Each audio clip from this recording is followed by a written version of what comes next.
მოგესალმებით. ვინაიდან ეს ვიდეო განკუთვნილი არის ყველასთვის, მათ შორის იმისთვის, ვინც არ აპირებს კურსის აღებას, აპირებს დამოუკიდებლად მოემზადოს, შევეცდები, რომ ეს არ იყოს მორიგი სტანდარტული გაყიდვების ტრენინგი, არამედ იყოს ძალიან ინფორმაციული და სასარგებლო ყველასთვის, ვინც აპირებს ზოგადად CFA-ში ჩართვას. ამიტომ მოგიყვებით დღეს ზოგადად CFA-ზე ჯერ პირველ რიგში. ცოტა კიდევ გვირთდებიან.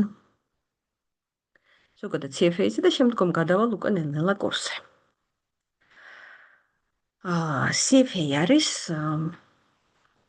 დავიწყოთ იქიდან, რომ CFA ინსტიტუტი თვითონ დაარსდა როგორც მახსოვს 60-იანი წლების ბოლოს, დაარსდა იმ გიპის და ნაპრალის ამოსავსებლად, რომელიც არსებობს საუნივერსიტეტო ფინანსურ განათლებასა და იმ ცოდნას შორის, რომელიც სჭირდება ბაზარს. სჭირდება ზოგადად საინვესტიციო სფეროს. და ნელ-ნელა CFA ჩამოყალიბდა როგორც ამ დარგის ფლაგმანი და ის არეგულირებს და ასწავლის არა მხოლოდ პორტფელის მენეჯერებს, არა მხოლოდ თქვათ ფინანსურ ანალიტიკოსებს, არამედ ყველას, ვისაც რაღაცა კუთხით შეხება აქვს საინვესტიციო. გამარჯობა. ვისაც რაღაცა კუთხით შეხება აქვს საინვესტიციო სფეროსთან და ასეც არის, ჩვენ რო ჩავხედოთ მაგალითად CFA ეთიკის კოდექსს, ჩვენ ნახავთ, რომ ის განკუთვნილია ინვესტმენტ პროფესიონალებისთვის. ამ დარგისთვის, რომელიც ფართე არის და მოიცავს ყველაფერს, სადაც კი ინვესტიცია რაღაცა კუთხით გვხდება. ესე იგი, CFA-ს მისაღებად, სტატუსის მისაღებად, რომელიც არის CFA-ს ჩარტერი, საჭირო რომ კანდიდატმა გაიაროს 3 ეტაპი, 3 გამოცდა, პირველი, მეორე და მესამე დონე.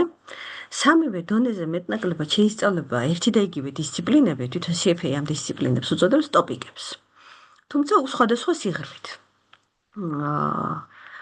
პირველ ეტაპზე შეისწავლება ესათივე ტოპიკი და ასე ვთქვათ, მისი სკოუპი, პირველი ეტაპის, პირველი ლეველის სკოუპი არის საფუძვლები, fundamentals. ყოველ შემთხვევაში CFA ასე ეძახის, რეალურად ეს ყველაფერი გაცილებით უფრო ღრმა და ყოვლის მომცველია, ვიდრე უბრალოდ საფუძვლები და ხშირად უფრო მეტსაც იძლევა, ვიდრე მაგალითად საუნივერსიტეტო ბაკალავრიატის ცოდნა.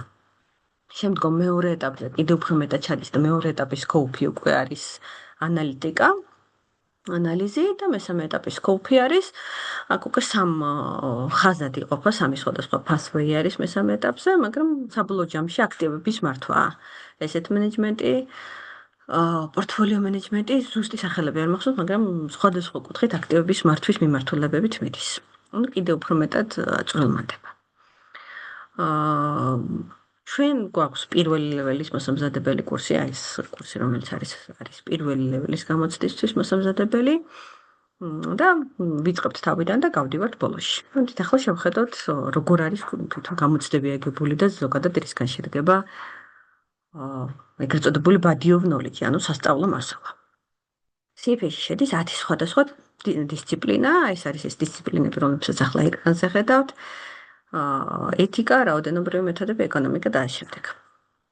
ჩვენ ასე ვხედავთ წონებს, რა წონებით არის ესა თუ ის დისციპლინა წარმოდგენილი გამოცდაზე. ანუ ჯამში თუ არის 180 კითხვა, დაახლოებით 27-დან 36-მდე იქნება ეთიკის კითხვები, ეთიკის ტოპიკიდან. და ასე შემდეგ, ახლა მაგალითად ფინანსური წარმოებულები ყველაზე ცოტა წონით არის წარმოდგენილი. თუმცა მაგალითად, როდესაც ჩვენ უკვე გეგმავთ როგორი ტემპით გავიაროთ, ამ წონებს იმდენად არ მივყვებით, რამდენადაც მივყვებით იმას, რამდენად დიდი მასალა არის დასამუშავებლად. მაგალითად, ალტერნატიულ ინვესტიციებს ერთი შეხვედრა აქვს მხოლოდ დათმებული, იმიტომ რომ თვითონ მასალა არც ისეთი დიდი არის. ყოველ შემთხვევაში პირველ ლეველზე, მეორე ლეველზე უფრო სიღრმეში ჩადის და უფრო იშლება, მაგრამ პირველ დონეზე არც ისეთი დიდი თემა არის, რომ მას ერთ შეხვედრაზე მეტი არც ასახსნელად ჭირდება და საერთო ჯამში ერთი კვირა მის სამუშაოდ საკმარისია. ასევე თქვენ ხედავთ, რომ აქ ნახეთ აწერია პირველი სესია და მეორე სესია. ეს არის გამოცდების სესიები. ჯამში გამოცდაზე მოდის 180 კითხვა და გამოცდისთვის დათმობილი არის 4 საათნახევარი. ან თითო კითხვაზე მოდის წუთნახევარი დრო, რაც გულწრფელად ვთქვათ, არ არის დიდი დრო. დრო ვამბობთ ხოლმე, რომ CFA-ის გამოცდაზე არის ყველაზე დიდი მტერი და ამ მტერთან გამკლავება უნდა ისწავლოს კანდიდატმა მანამ სანამ მივა გამოცდამდე. 4 საათნახევარი გამოცდა დაყოფილია 2 სესიად, პირველ და მეორე სესიად, ამ სესიებს შორის გექნებათ ნახევარსაათიანი შესვენება და გამოცდა ტარდება დღეში 2 ჯერ. დილის გამოცდა არის და საღამოსი. შესაბამისად, როდესაც დარეგისტრირდებით გამოცდაზე, თქვენ გექნებათ იმის არჩევის საშუალება, რომელ ქალაქში გინდათ გახვიდეთ გამოცდაზე და რომელ სესიაზე, დილის სესიაზე თუ საღამოს სესიაზე გირჩევნიათ. რა თქმა უნდა, დილად ჯობია და ყველა ცდილობს ხოლმე, რაც შეიძლება ბოლოს აიღოს გამოცდები. გულისხმობ იმას, რომ გამოცდა ტარდება დაახლოებით 1 კვირიან 10 დღიან ფანჯარაში და იმ ფანჯარაში რომელიმე დღე, როცა თავისუფალი იქნება, იმ დღეს ამოარჩევთ და ჯობია დილის საათები რომ დასვენებული გახვიდეთ, მაგრამ აი რაც უფრო ბოლოს მეტი რომ კიდევ ის 1-2 დღე ბოლოში აქვს ხოლმე ოქროს ფასი იმ დამატებით 1-2 დღეს გამოცდაზე გასვლამდე. ყველა კითხვა არის multiple choice, 3 სავარაუდო პასუხით და ყველა კითხვას აქვს თანაბარი წონა გარდა ეთიკისა. ხო, ეთიკაზე როგორ არის? ხო, პირდაპირ ასე არ გვეუბნებიან, თქვათ, ეთიკას რამდენად უფრო მაღალი წონა აქვს ყოფთან შედარებით სხვა ტოპიკებთან. თუმცა, თუ კანდიდატებს აქვთ თანაბარი გამსვლელი ქულები და აი, აქ უნდა გაიყოს, სადაც უნდა გადაიყვანონ კანდიდატთა ნაწილი, ჩააბაროს და ნაწილმა ვერა, ამ დროს თამაშობს ეთიკა, ესეთ გადამწყვეტ როლს და ვისაც ეთიკაში ექნება უფრო მეტი მაღალი ქულა, ის გადალახავს გამსვლელ ქულას. პარემ აქვე გამსვლელ ქულაზეც ვიტყვი, აქამდე წლების განმავლობაში CFA არ აქვეყნებდა ხოლმე ქულებს, აქვეყნებდა ადგილს. ანუ თქვენი შედეგი საერთო შედეგებში მე რამდენი ადგილზე იყო, მე რამდენი პერცენტილზე იჯდა. თუმცა ბოლო 2 წელია დაიწყო ქულების გამოქვეყნებაც. და როგორც ჩანს, თითო ქულა ფასდება 5 ქულით. და გამსვლელი ქულა, ესე ცდის და შეცდომის მეთოდით, ესე დაკვირვებით დავასკვენით, რომ ეს არის ყოველ შემთხვევაში ბოლო რამდენიმე გამოცდა, რასაც დავაკვირდით, იყო დაახლოებით 67%. ანუ გამოდის, რომ ყოველ 3 კითხვაში 2 კითხვას სწორად უნდა გასცეთ პასუხი იმისთვის, რომ გამოცდა ჩააბაროთ. თუმცა მეცადინეობის დროს ესეთი ჩემი ძალიან გულწრფელი რჩევა იქნება, რომ თქვენი threshold-ი დააწესოთ 70 და სასურველია 75%. ანუ ყოველ 4-დან 3 სწორი პასუხი გქონდეთ ხოლმე და ეს ესე მუდმივად უნდა აკონტროლოთ. თავიდან ბუნებრივი არ გექნებათ ესეთი შედეგი, მაგრამ ბოლოსკენ გააუმჯობესოთ. ეს არის ზოგადი სტრუქტურა. სხვა ისეთი მოთხოვნა რომ გითხრათ რამე CFA ითხოვდეს გამოცდაზე გასვლის წინ არ არის. არის ასეთი რომ გამოცდაზე გასვლის მომენტში კანდიდატს ან დამთავრებული უნდა ქონდეს ბაკალავრიატი, ან უნდა ქონდეს რაღაც რელევანტური გამოცდილება, ან უნდა ქონდეს იყოს ბაკალავრიატის მეოთხე კურსის სტუდენტი და დარჩენილი ქონდეს 11 თვე, აი რაღაცა ამდაგვარი მოთხოვნები. თუმცა არავინ არ ითხოვს თქვენგან მაგალითად დიპლომის ასლის ატვირთვას. ასე თქვათ, გთხოვენ და იგულისხმება, რომ ამას თქვენ თვითონ აკეთებთ. არაფერს რეგისტრაციის მომენტში არ ატვირთავთ სისტემაში, მხოლოდ და მხოლოდ შეკავთ თქვენ შესახებ მონაცემები. ეს პირველი დონე, მეორე დონეს, ნუ შესაბამისად მე აგრძელებს და იქაც გამოცდის სტრუქტურა მეტნაკლებად გავს, თუმცა კითხვების რაოდენობა მცირდება, იქაც multiple choice-ები იყო, იქ მოდის ვიგნეტი და იმაზე პასუხობთ და მესამე ლეველზე შემოდის უკვე ღია კითხვები. მესამე ლეველამდე არის სულ მხოლოდ multiple choice-ის ტიპის შეკითხვები. CFA-ის მასალა, ეს 10 ტოპიკი გადანაწილებულია, რომ დავითვალე, თავისი სკოლიობით და ყველაფრით ხო დეტალურად, რა თქმა უნდა, სკოლიების ყველაფრის გარშე არ დამითვლია, მაგრამ მთლიანად ეს ყველა წიგნი არის დაახლოებით 3400 გვერდი. ის, რასაც უწოდებთ ყოველ შემთხვევაში CFA-ის კურიკულუმს, ანუ ძირითად სასწავლო მასალას. რაც საკმაოდ დიდია. აი ამ ხელა მოცულობის დამუშავება ეს არის მთავარი ჩელენჯი, რომელიც გექნება CFA-ის მეცადინეობის დროს. სწორედ ამის გამო არის, რომ ხშირ შემთხვევაში კანდიდატები განსაკუთრებით ის, ვინც native speaker-ი არ არის, ანუ ჩვენსავით, ირჩევენ ხოლმე სამეცადინო სხვა წიგნებს. მაგალითად, Schweser Note-ებს. Schweser Note-ები არის სხვა პროვაიდერის მიერ შემუშავებული წიგნები, ეს არის ერთგვარი კონსპექტი აი ამ კურიკულუმისა. საკმარისად კარგი კონსპექტია. ყველაფერი ძირითადი გათვალისწინებულია. შემოკლებულია დაახლოებით 2.5-ჯერ, აი იმის 3400 გვერდთან შედარებით ეს არის დაახლოებით 1500 გვერდი. ოღონდ აი ეს Schweser Note-ები ჩათვალეთ, რომ თითქმის ზეპირად უნდა იცოდეთ, ანუ ყველა სიტყვა მნიშვნელოვანი ხდება. ხშირ შემთხვევაში შოზერები უფრო უკეთესი გასაგებიც არის ვიდრე კურიკულუმი. არა აქვს იმდენი მაგალითი, რამდენიც კურიკულუმს, მაშინ როდესაც კურიკულუმში ძალიან ბევრი მაგალითებით არის დატვირთული და ეს მაგალითები არის იმისთვის, რომ კარგად გაიგოთ საგანი, მაგრამ ხშირ შემთხვევაში ცდება თვითონ მაგალითი ცდება ხოლმე საგამოცდო მიზნებს. მაშინ როდესაც შვეზერი არის პირდაპირ შექმნილი იმისთვის, რომ გამოცდა ჩაგაბარებინათ. ეს განსხვავება არის, ანუ კურიკულუმის მიზანია, რომ გასწავლოთ, შვეზერის მიზანია, რომ მოგამზადოთ გამოცდისთვის. და იმ შემთხვევაში, თუ თქვენ არჩევანს შეაჩერებთ შვეზერზე, მაინც უნდა გაითვალისწინოთ, რომ ამოცანები უნდა აკეთოთ ორივე წყაროდან. ძალიან მნიშვნელოვანია, რომ რაც შეიძლება მეტი ტესტები და ამოცანები აკეთოთ.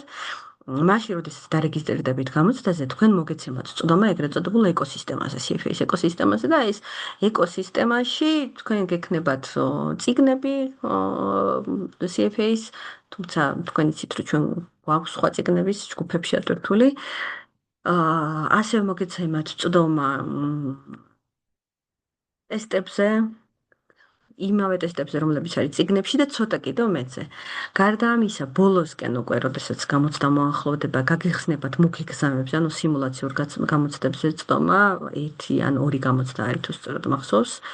თუმცა დამატებითი საფასურით შეგიძლიათ კიდევ დამატებითი მუქ ეგზამენები იყიდოთ იქ.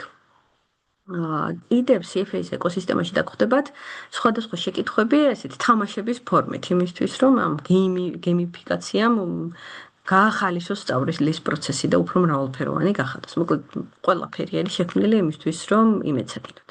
ოღონდ ამ დიდ მასალას სჭირდება დიდ ვადაზე გაწერილი პროგრამა და ჩაჯდომა. ჩათვალეთ, რომ რა ვადაზეც გაქვთ გაწერილი, მაგალითად, ჩვენი კურსი გაწერილი გვაქვს 7 თვის ვადაზე, იმიტომ რომ ჩემი გამოცდილებით ეს არის მინიმალური ოპტიმალური ვადა. თუმცა ეს რა თქმა უნდა ჩემი პირადი შეხედულებაა, მაგრამ ჯერ არ მქონია შემთხვევა, რომ ვინმეს ეთქვას, რომ 7 თვე ბევრია და იქნებ 4 თვეში ჩაგვეტია. პირიქით კი, ნეტა კიდე მქონოდა დრო ასეთი სურვილები ყოფილა. და ეს 7 თვეც ყოველდღიური მეცადინეობა ჭირდება ამას. თუ თქვენ მზად ხართ ამ ჩელენჯისთვის, უნდა იცოდეთ, რომ ყველა დახარჯული წუთი ნამდვილად ღირს შედეგად. კი, უშუალოდ CFA სერტიფიკატი მხოლოდ 3-ვე ლეველის გასვლის შემდგომ გადმოგეცემათ, 3-ვე ლეველი და პლუს რაღაც რელევანტური გამოცდილება, თუმცა ამაზე ან მე თუ გააგრძელებთ და ჩააბარებთ მესამეს, რა არის ეს რელევანტური გამოცდილება, როგორ შეავსოთ, ამაში მეც დაგეხმარებით, მაგრამ მხოლოდ პირველი ლეველიც რომ ჩააბაროთ, თითეული დონის გამოცდის შემდგომ CFA გაძლევთ ასე ვთქვათ, ვირტუალურ ბეიჯებს. ლინკი იქნება, რომელზე გადასვლის შემთხვევაშიც ჩანს, რომ ამ ადამიანმა ჩააბარა პირველი დონის გამოცდა ან მეორე დონის გამოცდა და ეს ბეიჯიც შეგიძლიათ ატვირთოთ CV-ში, ატვირთოთ LinkedIn-ზე და ადასტურებს აი რას ადასტურებს? ადასტურებს არა მხოლოდ თქვენ ცოდნას, არამედ ძალიან დიდ თვითდისციპლინას. და ერთ-ერთი რითიც ფასობს CFA ესეც არის. არა ფასობს არა მხოლოდ იმ ცოდნით, რომელიც უკვე საქართველოშიც ფაქტიურად ყველა HR-მა იცის და ყველგან ფასობს. არამედ იმას, რომ ადამიანს შეუძლია ამ ხელა მასალა დაამუშავოს რაღაც პერიოდში და დაამუშავოს ისე, რომ გამოცდამდე მიიტანოს. შეუძლებელია CFA ვთქვათ, ბოლო ერთ თვეში ისწავლოთ და ჩააბაროთ. ხდება ხოლმე არიან ისეთი კანდიდატები, რომელიც ძალიან მოკლე დრო შეაბარებენ, მაგრამ ხდება მხოლოდ იმიტომ, რომ თქვა ძალიან კარგი ბექგრაუნდით მოდიან. მაგრამ სწავლას უნდა დიდი დრო იმისთვის, რომ ეს სამხელა მასალა გაჯდეს და მიიტანოთ გამოცდამდე. და ამასაც ადასტურებს ესე იგი CFA. მაგრამ შეეხება ხარჯებს. თვითონ CFA-ის გამოცდაზე გასვლა ჩდება $1140. ეს არის ადრეული რეგისტრაციის შემთხვევაში, მაგალითად 2026 წლის აგვისტოს გამოცდაზე ადრეული რეგისტრაციის ვადა სრულდება, თუ სწორად მახსოვს, 26 წლის 21 იანვარს. რის შემდეგაც უკვე ძვირდება გამოცდაზე გასვლის საფასური. და ხდება $1490. ვთქვათ, თუ არაპირებთ აგვისტოში გასვლა და გინდათ რომ გახვიდეთ ნოემბერში, აი ეს დამოწყდა მე თქვა CFA-ის გამოცდა, პირველი და მეორე დონე ტარდება წელიწადში 4 ჯერ. თებერვალი, მაისი, აგვისტო და ნოემბერი. თუ გადაწყვეტეთ რომ გახვიდეთ ნოემბერში გამოცდაზე, ნუ ამ შემთხვევაში ფანჯარა, რეგისტრაციის ფანჯარა გაიხსნება ასევე სადღაც იანვარში და დაახლოებით 3 თუ გექნებათ ადრეული რეგისტრაციისთვის, შემდგომ უკვე გაძვირდება. ერთი არის ეს არის უშუალოდ გამოცდაზე რეგისტრაცია, როდესაც იხდით საფასურს და ამ საფასურის გადახდის მერე მოგიცემათ წვდომა ეკოსისტემაზე. ამის შემდგომ ირჩევთ უკვე ლოკაციას და საგამოცდო ფანჯარას. ანუ აი, რომელ დღეს გადიხართ, დილით გადიხართ თუ საღამოს და რომელ ქალაქში. ამისთვის დამატებით საკმაოდ დიდი დრო გაქვთ მოცემული, უბრალოდ კარგი ადგილები მალე ივსება და მალე იკავებენ ხოლმე, ამიტომ აი თუ გინდათ რომ ბოლოსკენ, იმის საგამოცდო ფანჯრის ბოლოსკენ გახვიდეთ გამოცდაზე და დილის საათებში სასურველია რომ მალევე მოახდინოთ, მალევე დარეგისტრირდეთ. კიდევ გამოცდა საქართველოში სამწუხაროდ ჯერ ისევ არ ბარდება და აქედან გამომდინარე ეს ხარჯებიც რო გაითვალისწინოთ, მაგალითად სომხეთში შეგიძლიათ წახვიდეთ ავტომანქანითაც, იმიტომ რომ საკმაოდ ახლოს არის ერევანი ამ მხრივ. ბაქოში უნდა გადაფრინდეთ, სახმელეთო საზღვარი არის ჩაკეტილი. თურქეთის სამ ქალაქში ტარდება. ომამდე კიევშიც ტარდებოდა, ბევრგან ტარდება ევროპაში, აზიაში და არ აქვს მნიშვნელობა თქვენ რომელს აირჩევთ, ყველგან ერთი და იგივე ტიპის გამოცდები, ერთი და იგივე ტიპის საგამოცდო ცენტრებია. სადმე უკეთესი არ არის ამ მხრივ, ანუ ეს უკვე მართლა თქვენ გინდათ დასვენება მიაბათ თუ გინდათ ახლოს წახვიდეთ და მალე დაბრუნდეთ, აქედან გამომდინარე იღებთ ამ გადაწყვეტილებას. ეს არის თვითონ CFA-სთან დაკავშირებული ხარჯები. კიდევ ერთი რაც უნდა გაითვალისწინოთ არის რომ უნდა შეიძინოთ შესაბამისი კალკულატორი, თუმცა კალკულატორის მსგავსი აპლიკაციები არის Android-ისთვისაც და Apple-ისთვისაც, iOS-ისთვისაც. აი თუ განახეთ, გამოჩნდა ერთით. აი ეს არ ჩანს.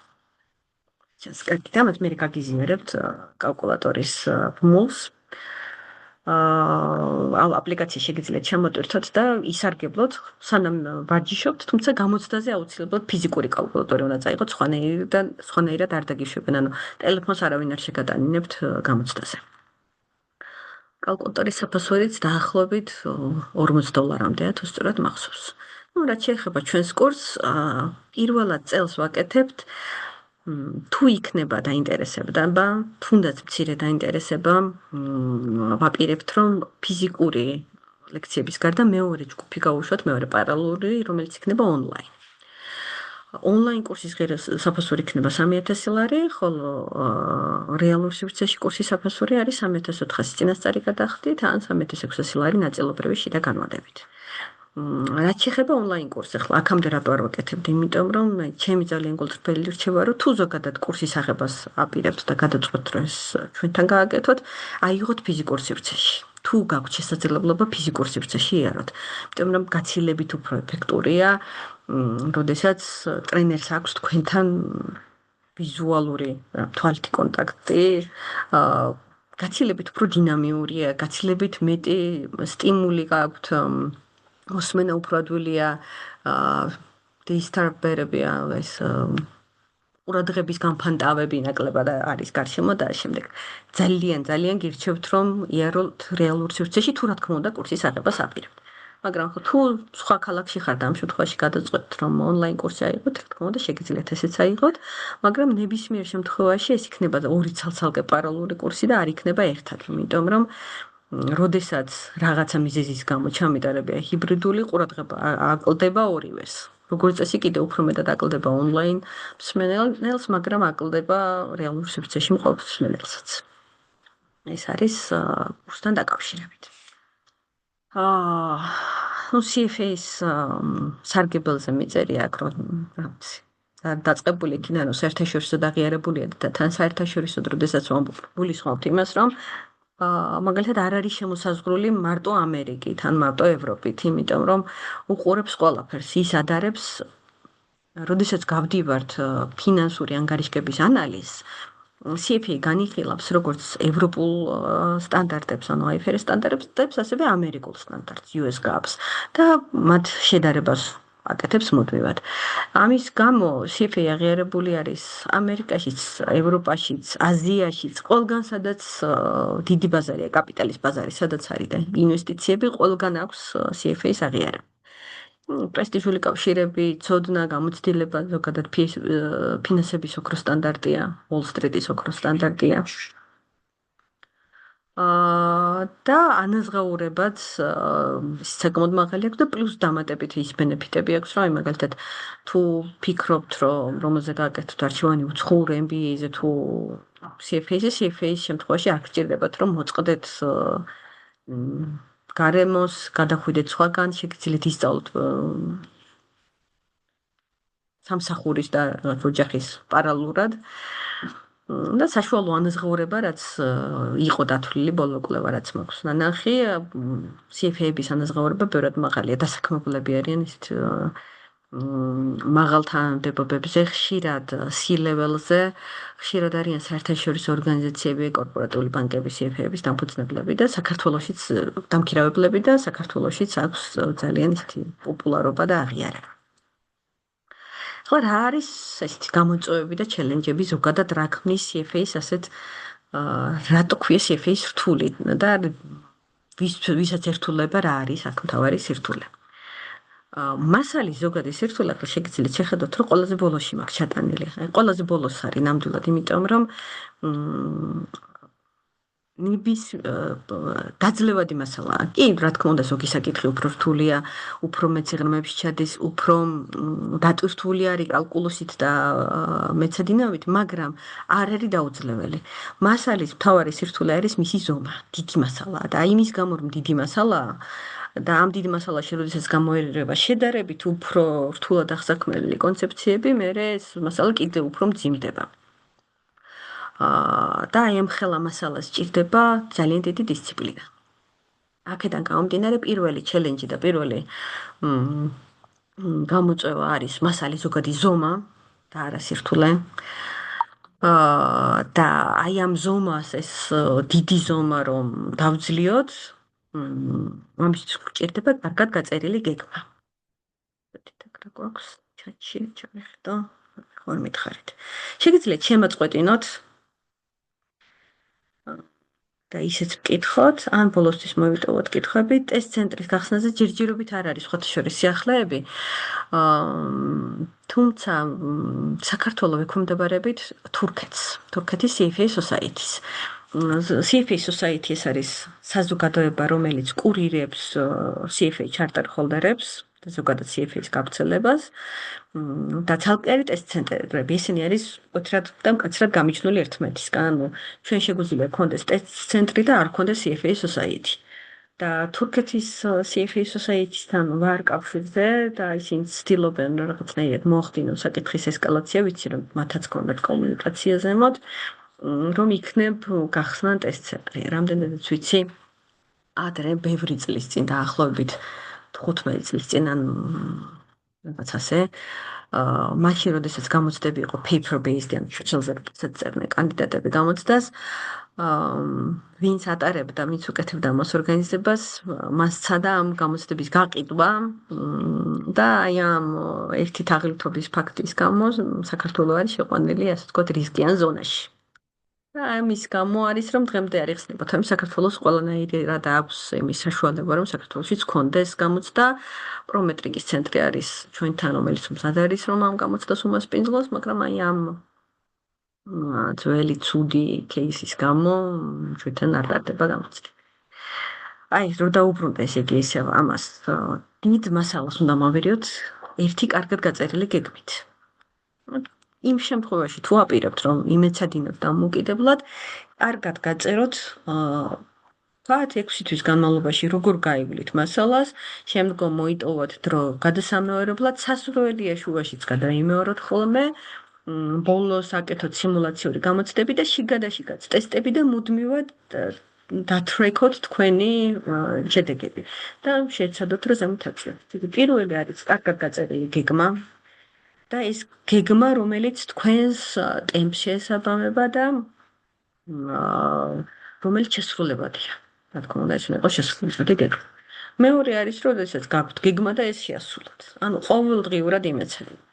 აქ არის ბევრი სხვადასხვა ტექნიკა არის ამისთვის.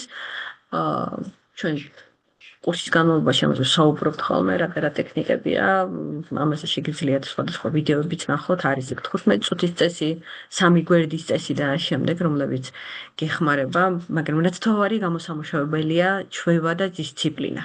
ყოველდღიურად წიგნთა მუშაობის დისციპლინა. თუნდაც ეს იყოს, აი ყველაზე ჩაგდებულ დღეებში, თუნდაც ეს იყოს ძალიან მცირე რაოდენობა, მაგრამ აუცილებლად არ ჩააგდოთ არც ერთი დღე. შესაბამისად, თვითდისციპლინა და მხოლოდ ამის შემდგომ მოდის უკვე მასალის ზოგადი სირთულე. და აქედან გამომდინარე, ჩვენ გვაქვს ჩვენი საკუთარი გადალახვის მეთოდები, ბუნებრივია ჩვენთან გეგმა გაწერილია წინასწარ. როდის რას გავივლით არის გვაქვს ზუსტად გაწერილი იქიდან გამომდინარე რომელ ტოპიკზე რა სირთულე მოდის და რა დრო სჭირდება დამუშავებას და როდესაც ადამიანი ესწრება ჯგუფში მას არ აქვს იმის ფუფუნება რომ ამ გეგმას ჩამორჩეს იმიტომ რომ თუ ჩამორჩება მერე უნდა ამოქაჩოს ის ძველი ამიტომ გვაქვს გეგმა და ამ გეგმისთვის მიყოლა ასე ვთქვათ ფორსირებულია იმითი რომ არის ადამიანი ჯგუფში კიდევ ერთი რაც ხელს უწყობს, როდესაც ჯგუფში ხართ და ჯგუფთან ერთად მეცადინეობს, ეს არის მეცადინეობთ არის ის, რომ თქვენ ხვდებით სხვა ისეთ community-ში, სადაც თქვენს გარდა ბევრი სხვა ადამიანიც მეცადინეობს და ემზადება, რაც ძალიან ეხმარება ადამიანს იმის გააზრებაში, რომ მარტო არ არის აი ამ challenge-თან, სხვასთან ერთად არის და უფრო აქედან გამომდინარე მისი ცხოვრების რეჟიმი სხვებთან თავხვედრაშია. პლუს ამას გვაქვს ჩვენი ჩატები, WhatsApp-ის ჩატი, რომელშიც მუდმივად მიდის ესეთი ფონური ხმაური CFA-ის შესახებ, რაც ასევე ეხმარება ადამიანებს სულ ჩართული ამ პროცესში და შესაბამისად სოციალურ რეჟიმში იღებს კანდიდატი თემგანაც საპორტს და დახმარებას. ანუ კითხვა როდესაც უჩნდება ადამიანს, არ ელოდება შაბათ დღეს, არამედ პასუხი იღებს მაქსიმალურად მომენტალურად. მაშინვე იმისთვის, რომ შემდგომ სხვაგან ბოთლნექი არ შექმნას აი ამ შეკითხვა. ჩვენი ჰენდაუთები გვაქვს ამის ზემოთ, რომელიც ასევე დამატებით დამხმარე ვიზუალური მასალა არის, დამატებით კიდევ გეხმარებათ აღქმაში, იმიტომ რომ ჩვენ კიდე ცოტა სხვანაირად გვაქვს დალაგებული ჩვენებურად და იმ შესაბამება იმას რა მეთოდებითაც და როგორც ხსნით. რა ცვლილებები და სიახლეები შევიდა 2024-25 წლებში, ამასაც გეტყვით, ეს ქვემოთ რაც მიწერია, ქვემოთ ნაწილში სლაიდის პრაქტიკული უნარების მოდული, ეს არის ძალიან კარგი სიახლე, რომელიც CFA-მ დაანერგა 2024 წელს. 24 წლიდან CFA-მ დაამატა practical skills modules, ეს არის ორი მოდული, მოდელირება ან Python-ში პროგრამირება, რომელიდანაც ერთ-ერთი უნდა ამოერჩიოთ და გაიაროთ.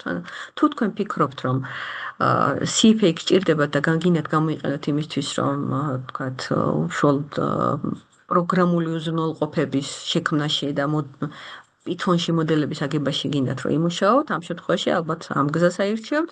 თუ გინდათ რომ ფინანსური უფრო მართლაც ფინანსური ანალიტიკოსი იყოთ, განსაკუთრებით კომპანიის შიგნიდან, მაშინ უფრო მოდელირებას აირჩიოთ. ეს არის მოდულები, რომლებიც დამოუკიდებლად არის დამოუკიდებლად გადიხართ და დამოუკიდებლად აბარებთ. ეს მოდული არის ვიდეო ლექციების სერია. ჯამში არის დაახლოებით 10-15 საათის ვიდეო ლექციები. მოგესალმებით. გამარჯობა ელენე. ხო, ეს იგი practical skills მოდულში არის ვიდეო ლექციები, თავისი Excel-ის ფაილებით, რომლებიც გასწავლიან ფინანსურ მოდელირებას და ბოლოს ასე ვთქვათ, ჩათვლა უნდა მიიღო თამაში.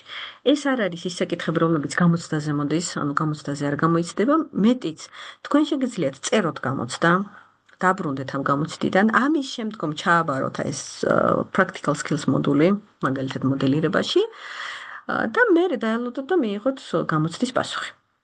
მთავარია რომ სანამ გამოცდის პასუხებს მიიღებთ, ეს მოდული კონდეთ დასრულებული და ჩაბარებული. იმიტომ რომ სხვა შემთხვევაში პასუხებს არ გამოგიგზავნით CFA ინსტიტუტი.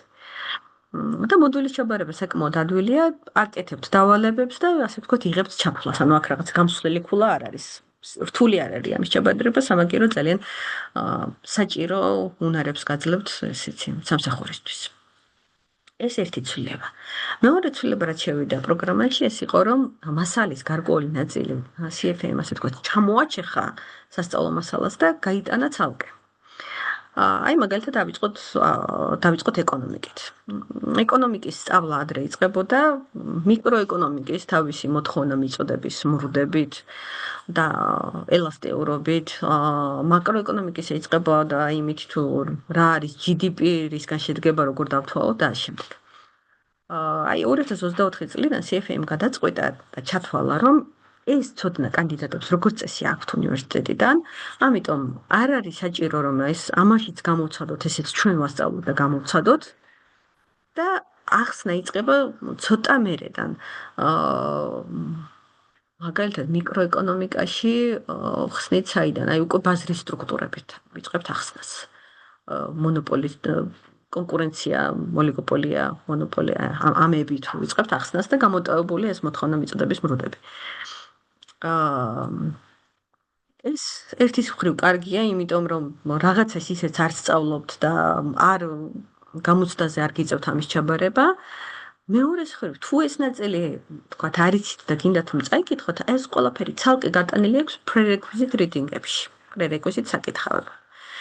თუმცა, რომ გითხრათ ასე, პირდაპირ ვერ გირჩევთ, რომ ადგეთ და ის წაიკითხოთ, სანამ CFA-ს დაიწყებთ, იმიტომ რომ ბევრი ისეთი საკითხია ამ prerequisite reading-ებში, რომლებიც პირდაპირ არ ილინქება იმასთან, რასაც უკვე CFA-ს გამოცდის მომზადების პროცესში სწავლობთ და შეიძლება სადმე გამოგადგეთ, მაგრამ არა გამოცდაზე, ყოველ შემთხვევაში. აი, ასეთი prerequisite reading-ებად გაიტანა ერთი ეკონომიკა, მეორე quantitative მეთოდები, ანუ რაოდენობრივი მეთოდები და რაღაც კონცეფციები და მესამე რეპორტინგი.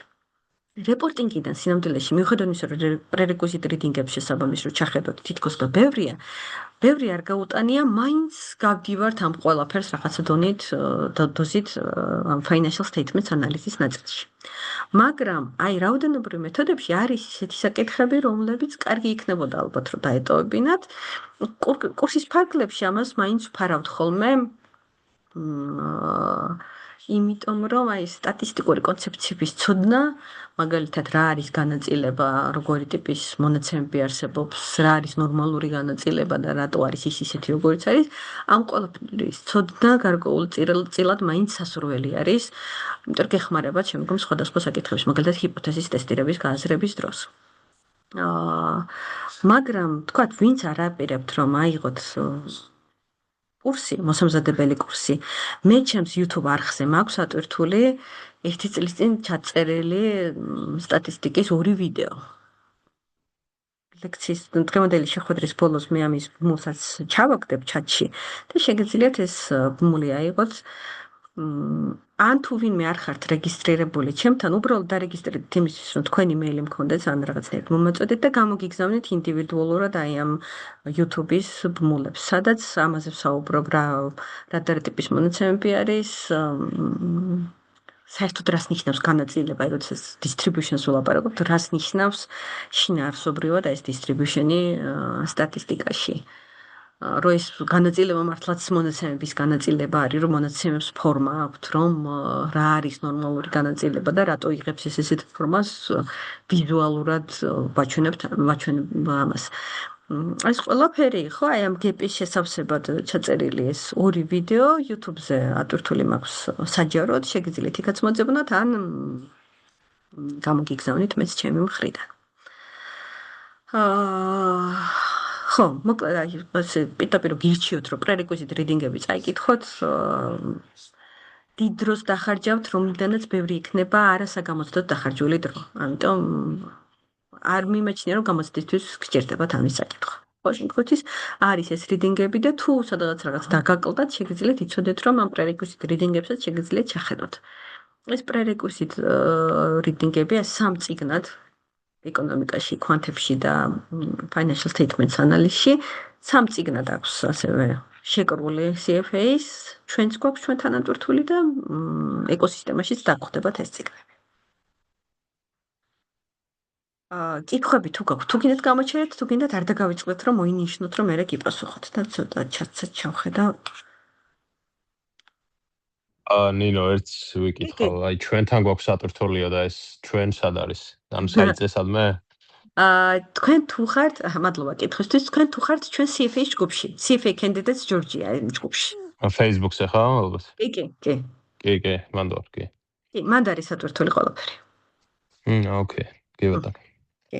თუ ვერ იპოვით, მომწერეთ და ჩაგიგდებთ ამასაც. ანუ ყველასთვის ხელმისაწვდომად გვაქვს სატვირთული იმის მიუხედავად ყველასთვის ვინც ჯგუფში არის, ყველა ნახავს ამ წიგნებს, ამ მასალებს. თით ზურაბ ამ კითხვებზე მაშინ ბოლოს გიპასუხებთ, კარგით? ნახეთ თქვენი კითხვები და ბოლოს გიპასუხებთ. გავაგრძელოთ ახლა რაც შეეხება მოდით ჩვენ კურსზე გადავდივართ უკვე ფაქტიურად კონკრეტულად ჩვენს მოსამზადებელ კურსზე.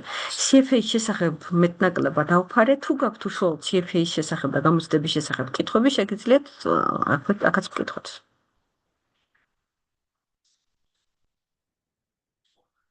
მე გავაგრძელებ და მე შეგვიძლია დავუბრუნდეთ, სადაც კითხვა გექნებათ. ესე იგი, ეს არის იგივე 10 ტოპიკი, ახლა თქვენ რასაც ხელში ხედავთ, რომლებიც მოდის გამოცდაზე, უბრალოდ ახლა თქვენ უკვე ხედავთ, ჩვენთან როგორ გვაქვს მოსამზადებელ კურსზე ეს ყველაფერი განაწილებული. აი, ვიწყებთ რაოდენობრივი მეთოდით და გვაქვს 4 შეხვედრა ამაზე გათვლილი, ეკონომიკაზე 2, კორპორაციული ფინანსები 2 და ამ შემდეგ. ფინანსური ანგარიშგების ანალიზზე თავიდან მქონდა 5 შეხვედრა, მაგრამ პრაქტიკულად ჩვენ 4 შეხვედრა არის საკმარისი ახსნისთვისაც და სამეცადინოდაც და ამიტომ მე 5 შეხვედრა აქ ჩამოვაკელით და შუაში ჩავსვით ერთი დამატებითი რევიზიენი.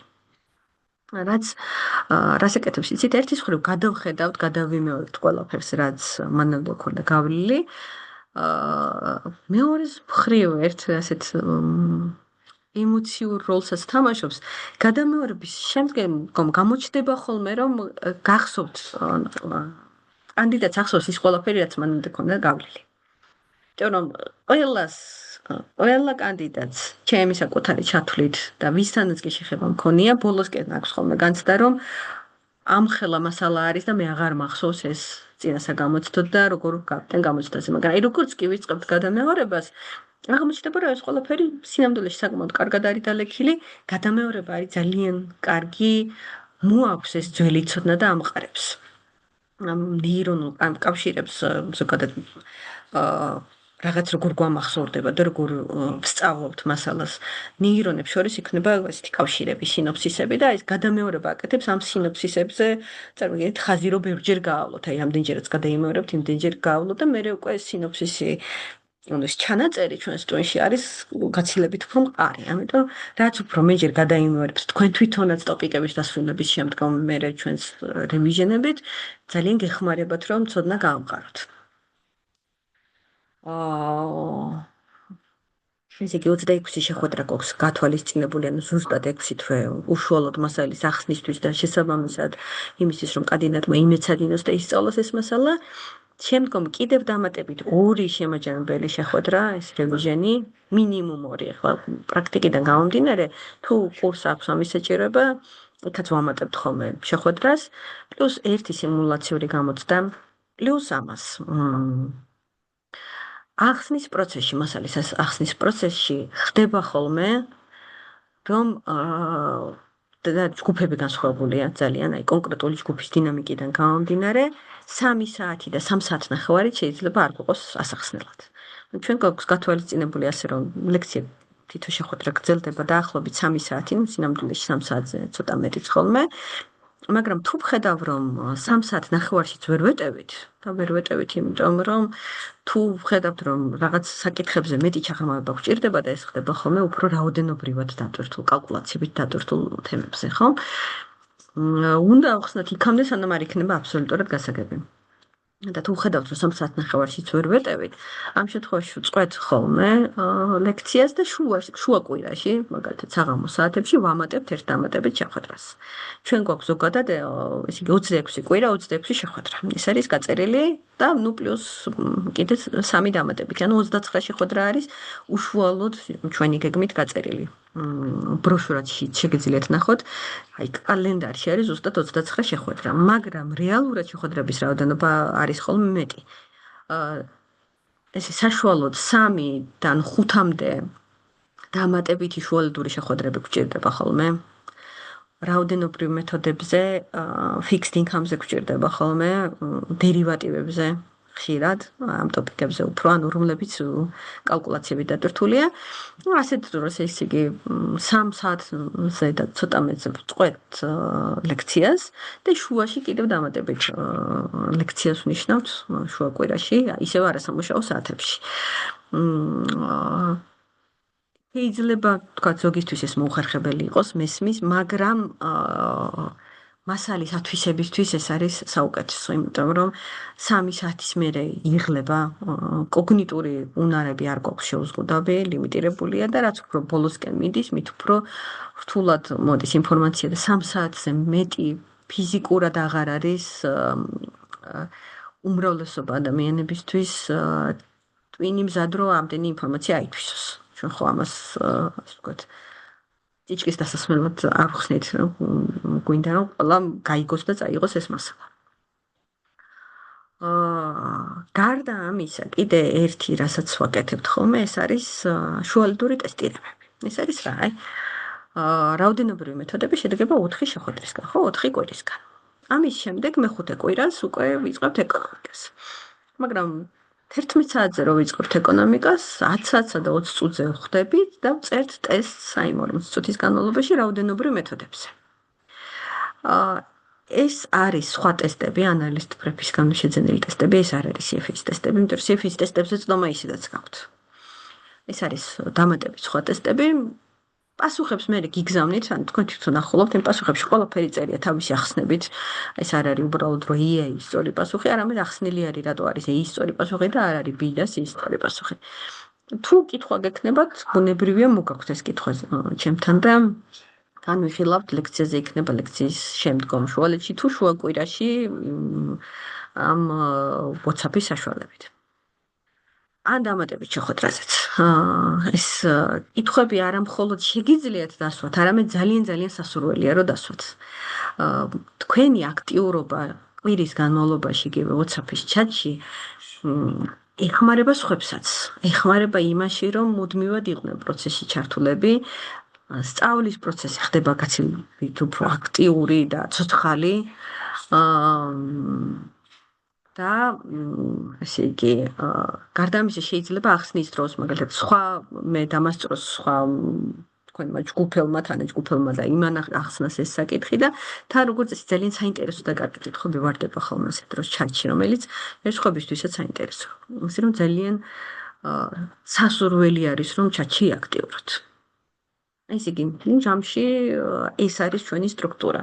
26 კვირა სულ ცოტა 3 საათიანი თითო შეხვედრა კვირაში, შაბათს დილით 11 საათზე, იმისთვის რომ შაბათი და კვირა გქონდეთ ასევე სამეცადინად, თუმცა ამას პლუს არის შუალედური ტესტირებები ყველა ტოპიკის დასრულების შემდგომ, შუალედური სიმულაციური გამოცდა, საბოლოო სიმულაციური გამოცდა ბოლოში, შემაჯამებელი შეხვედრა, ანუ რევიზიენი შუაში, 2 შემაჯამებელი შეხვედრა ბოლოში, შუალედური ტესტირებები და დამატებითი შეხვედრები და ლექციები საჭიროებისამებრ. ეს არის ჩვენი სწავლის ფორმატი.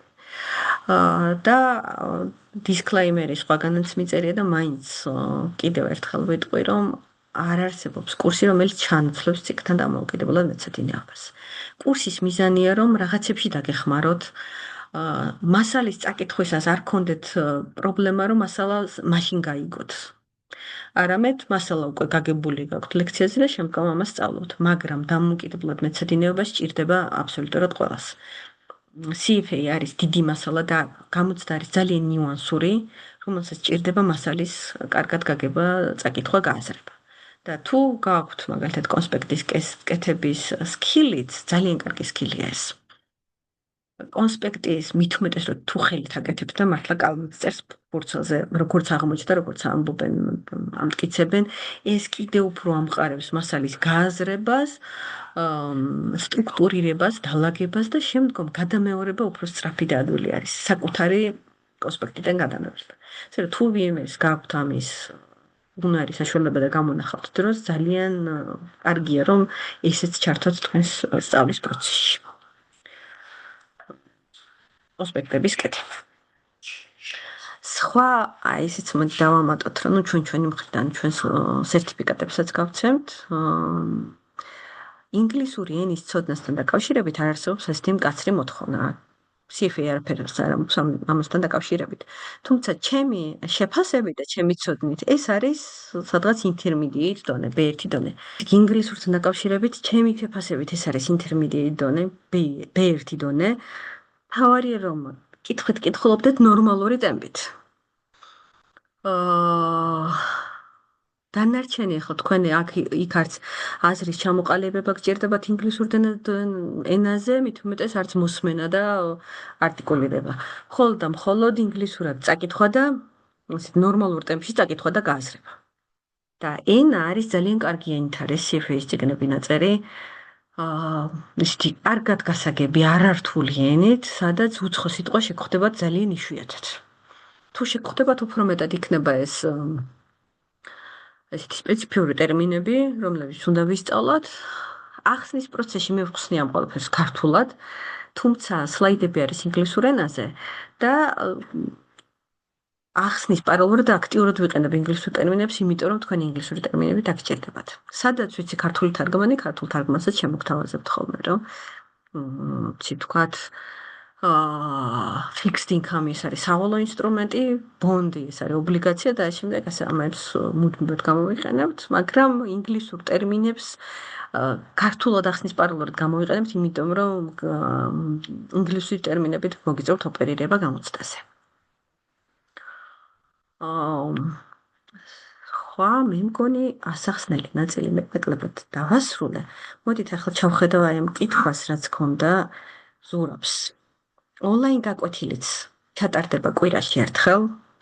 ეს იქნება ასე ვთქვათ, ძირითადი ჯგუფის, ანუ ოფლაინ ჯგუფის, ადგილზე ჯგუფის პარალელურად იქნება ეს ჯგუფი. თუმცა დღე და საათი ჯერ არ მაქვს ეთანხმებული, ყველა შემთხვევაში ეს იქნება არასამუშაო საათზე. ბუნებრივია თუ ჯგუფი შედგა. ეს მეცოდინება დაახლოებით ალბათ ერთ კვირაში 10 დღეში შედგება თუ არა ონლაინ ჯგუფი. 3400 გვერდი მხოლოდ ერთი დონე კი კურიკულუმში. თუ 1500 გვერდი შვეზერშიც ანალოგიურად მხოლოდ ერთი დონე.